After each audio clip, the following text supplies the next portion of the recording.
আচ্ছা, এই পর্যায়ে কথা বলবে আমাদের বিপক্ষ দলের দলনেতা মোহাম্মদ শাকিল ইসলাম।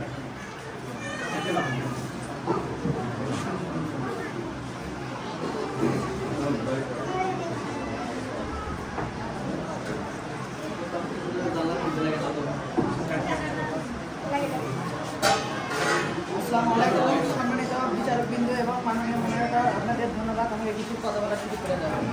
আজকে আমাদের বিতর্ক প্রতিযোগিতার বিষয় হচ্ছে একজন শিক্ষার্থীকে সফল হওয়া এবং শিক্ষিত অর্জন করাকে দরিদ্রতা বাধা দেয়। আসলে আমরা এর বিপক্ষে আছি। আমরা বলতেছি একজন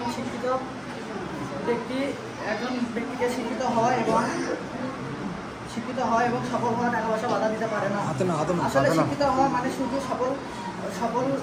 আসলে শিক্ষিত হওয়া মানে সার্টিফিকেট অর্জন নয়, বরং জ্ঞান, দক্ষতা ও নৈতিকতা অর্জন। আর সফলতা মানে কিভাবে মানে জীবনে নিজের লক্ষ্য অর্জন করা, সমাজের অবদান রাখা। আমাদের মতে টাকা পয়সা অভাব একটি চ্যালেঞ্জ হতে পারে না। আমাদের মতে টাকা পয়সা অভাব একটি চ্যালেঞ্জ হতে পারে না, কিন্তু এটা কখনো চ্যালেঞ্জ হতে পারে, কিন্তু এটা কখনো বড় বাধা হতে পারে না। ইচ্ছাশক্তি, পরিশ্রম, অধ্যবসায় ও আত্মবিশ্বাস এগুলো সত্যিকারের সফলের চাবিকাঠি।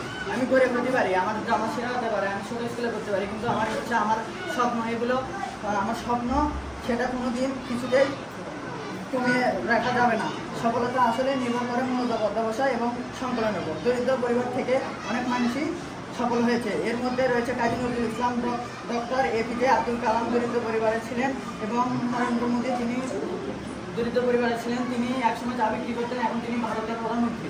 এবং তারপর আমাদের বগুড়ার সাইকেল শহরে এসে বিশেষ ক্যাডার হয়েছেন, এবং আমাদের দরিদ্র পরিবারে ছিলেন, তিনি এখন একটা ভালো পর্যায়ে গেছে। এসব কিছুর কারণ আত্মবিশ্বাস, অধ্যবসায়, সাহস এবং সংকলন।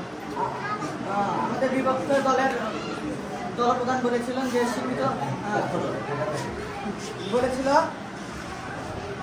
দরিদ্রতার কারণে অনেক বিশ্ববিদ্যালয় করতে পারে না এবং বই কিনতে পারে না। আসলে দরিদ্রতা বড় বিষয় নয়। নিজের প্রতি যদি বা সৎ ইচ্ছা থাকে এবং নিজের মনোবল থাকলে, আত্মবিশ্বাস থাকলে ওটা সম্ভব হয়, এবং সরকারি স্কুল বা কলেজ থেকেও স্কলারশিপের মাধ্যমে তারা করতে পারে। আপনারা হয়তো জানেন না, বাংলাদেশের সুমি নামে একটা মেয়ে, আর কি মিম নামের মেয়ে 36 কোটি টাকার স্কলারশিপ পাইছে। তিনি 26টি বিশ্ববিদ্যালয়ে পড়ালেখার সুযোগ পাইছে। এটা হয়তো আমাদের বিপক্ষ দলের প্রধান সঠিক জানে না। আসলে বাংলাদেশে অনেক বিশ্ববিদ্যালয়ে স্কলারশিপের ব্যবস্থা আছে এবং এনজিওতে অনেক স্কলারশিপের ব্যবস্থা আছে। তারা চেষ্টা করলে স্কলারশিপের মাধ্যমে অনেক ভালো কলেজে পড়তে পারবে এবং অনেক কিছু জানতে পারবে।